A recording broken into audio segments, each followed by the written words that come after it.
right out here at the Honeyhole in Point, Texas.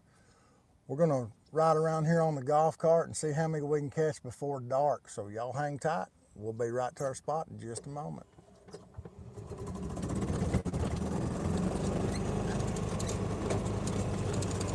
We're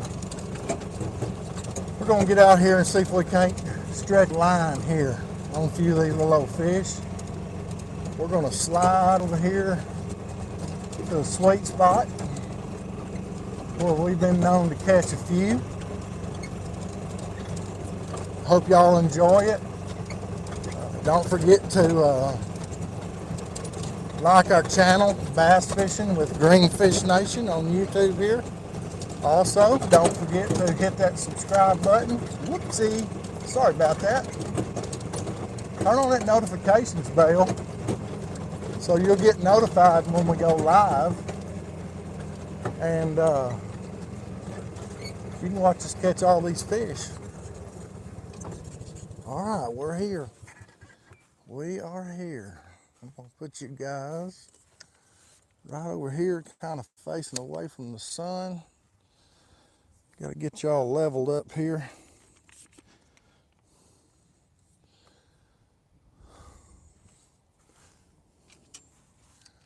All right. See if we can get out there and catch us one on this little cut-tail worm. This is a little Strike King cut-tail swimming worm in red bug. Oh, missed one. First cast. It's always bad luck to catch one on the first cast anyway.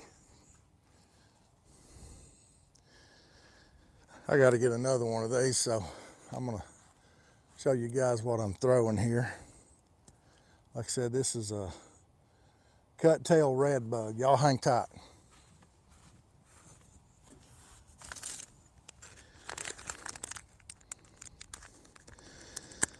Man, I can't wait to these things around some docks this spring. All right, so I'm Texas rigging this. There's a seam that runs down the side. I always try to stay out of that seam if I can. And I'm gonna put it right in the center and go right up to that hook right there. I'm gonna come out right there. Get that dude set right on there. And then you guys can see this, where that hook bend is. Put my thumb right there. And that's where I want to come out of that worm. Nice and straight. And then I'm gonna put that right under the skin there. And it's got this little bar on the back. I always tear that off. That just gives your tail a little more action. All right, we're back at it.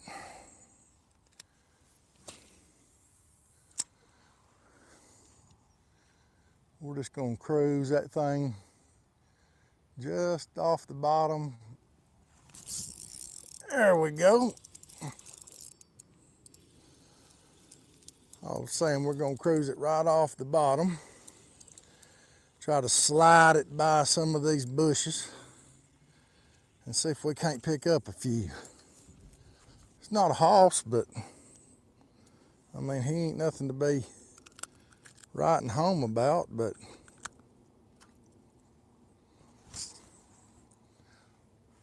the colors on that thing, ain't he pretty? You gotta scratch him between the eyes so he'll come back. There you go, bud. This water down here is a little more shallow than most of the pond.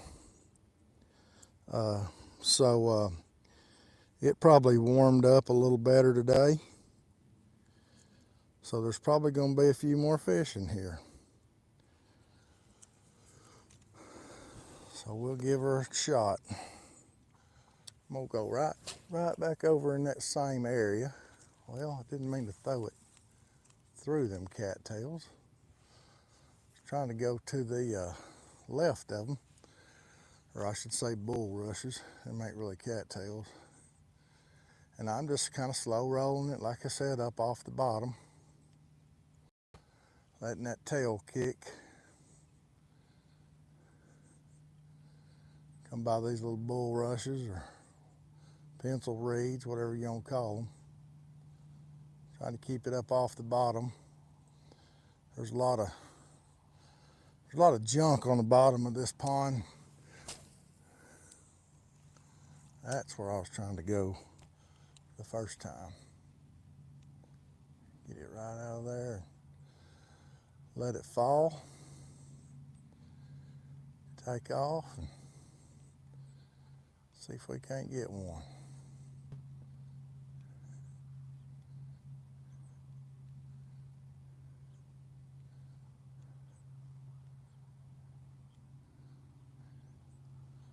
Like I said, I'm just trying to kind of slow roll it. I'm gonna go right down this bank right here.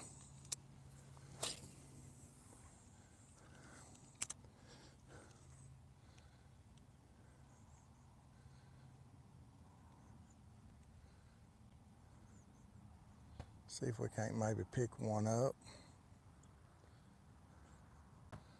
I'm throwing this on 6 or 8 pound. This rod here's got 8 pound cigar fluorocarbon on it. There's a little nibble. Must have just had it by the tail. He might have had a tiger by the tail. Anyway, getting back to it, I'm throwing it on 6 pound cigar red fluorocarbon. That way it'll sink. And I'm using the a 3/0 offset wide gap owner worm hook. I got it Texas rigged weedless. I'm using that fluorocarbon and that hook weight kind of for my weight. I don't really have a weight on the front of it. I don't want it dragging the bottom. Well, I can't tell if that's a fish or not. Yep, I believe it was. Sometimes you miss them.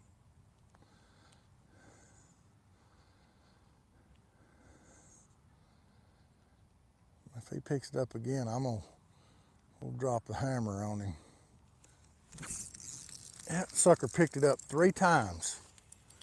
And they're just barely picking it up and moving with it.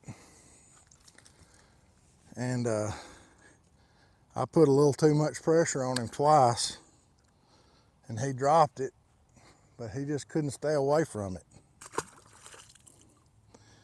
He said, I just got to have some of that. It just looks too good. Well, y'all hang in there. I got to get another worm.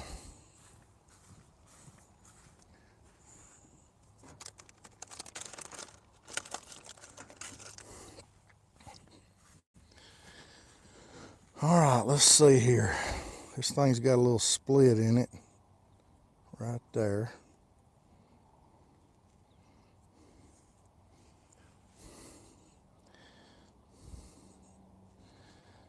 It's got a recess place in it for your hook. I'm trying to locate that. Right there it is. All right. So we're going to Texas rig it up. These little worms are pretty tough. They don't tear real easy. How's it going, guy? We're out here doing a little bass fishing at the Honeyhole.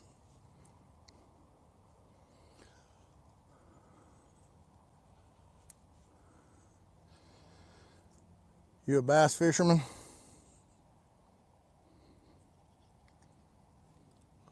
.351 Cleveland. Sounds like a racing engine. And I don't ever throw my worms down. Number one, I don't want to litter.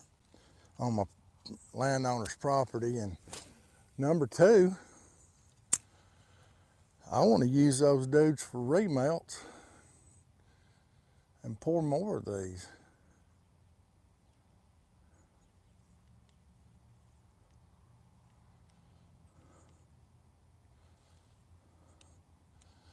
Can't tell if that's a fish. It was a fish. My line was going sideways. He just didn't have the whole thing on a hold of it. So I'll remelt these down and pour more baits out of them.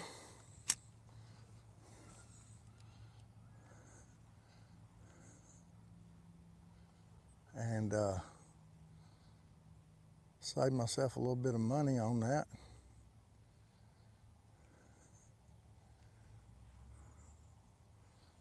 So I think we're gonna move a little bit. Let's see what we got comments here wise. I still have my dad's old 73 Ford Gran Torino with 351 Cleveland engine in it. There's the name came from. Well, that's pretty cool. Like bass, brim, and crappie. That's awesome.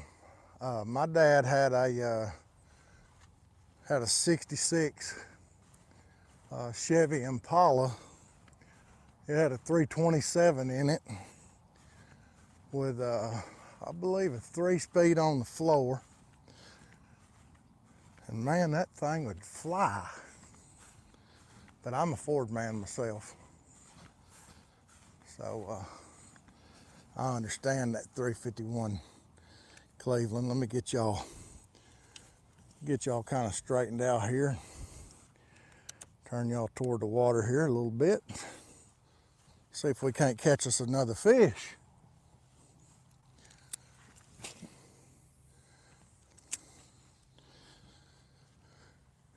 Any of you guys interested in kayaks, tournaments, or anything like that, slide over there to Facebook and check out Greenfish Nation tournament trails, series, and challenges. And we can get you hooked up. We're a nationwide organization. We do 5 regional challenges a month, and we have several state trails every month.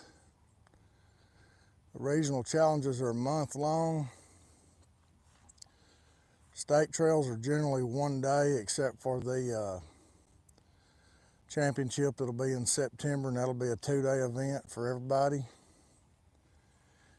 And then we're gonna have a national championship in October, and that'll actually be a 3-day event. It'll be at Caddo Lake, Texas.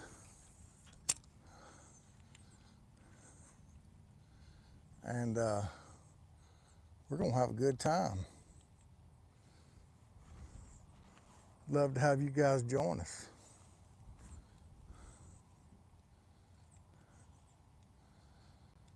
Boy, it has turned out to be a beautiful day.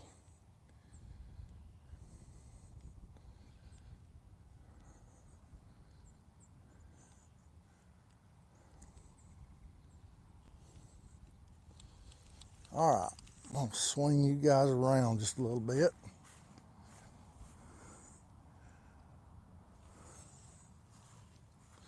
Get over here in these pencil reeds. See if we can't coax one into wanting to play a little bit.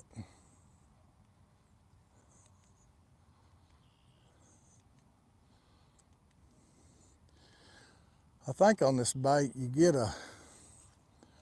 a few followers.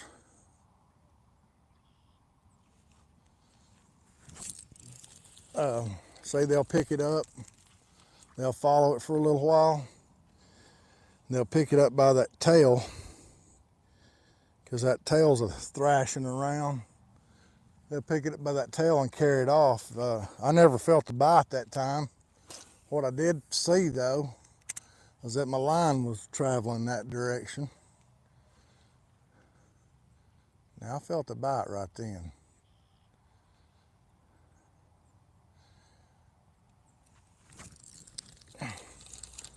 Must just be a little old bitty fish, or it may even be brim.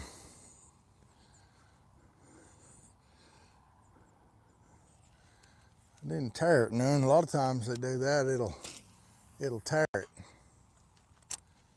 See if we can get out here and catch us one, maybe get it to dance on the water.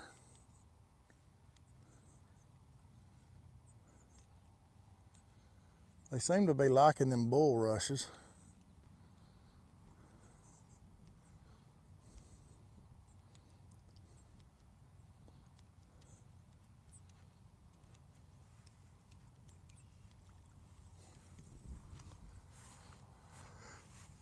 So, guess we should probably play in the bulrushes then.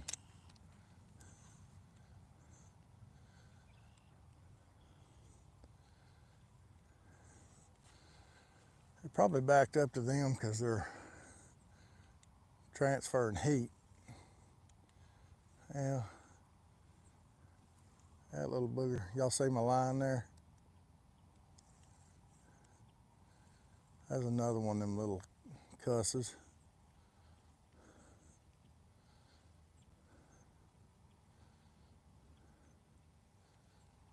He was just dillying with it. Turn y'all a little bit more this way. Appreciate y'all watching us today.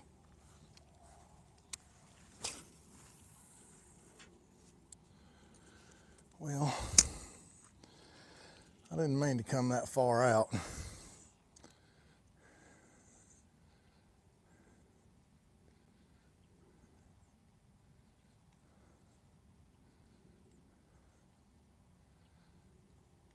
But I did.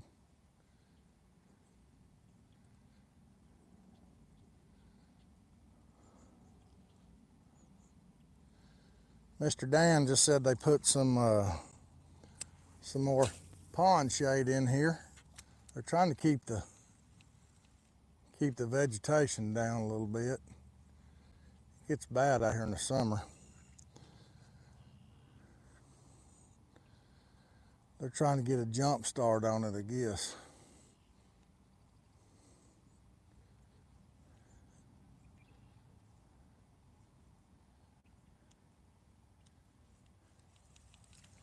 All right, one more adjustment and then we're going to move down the way. I'll be real still, guys. Got about 25, 30 ducks. Trying to come in here and land.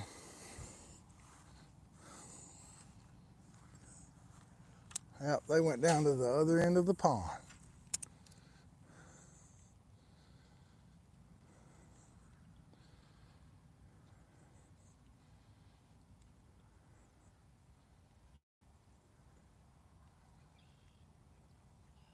I guess we've caught, I don't know, 4 or so this time. I caught 2 and then I had to shut my live off for a minute. So I'm gonna walk over here, guys. Trying to keep y'all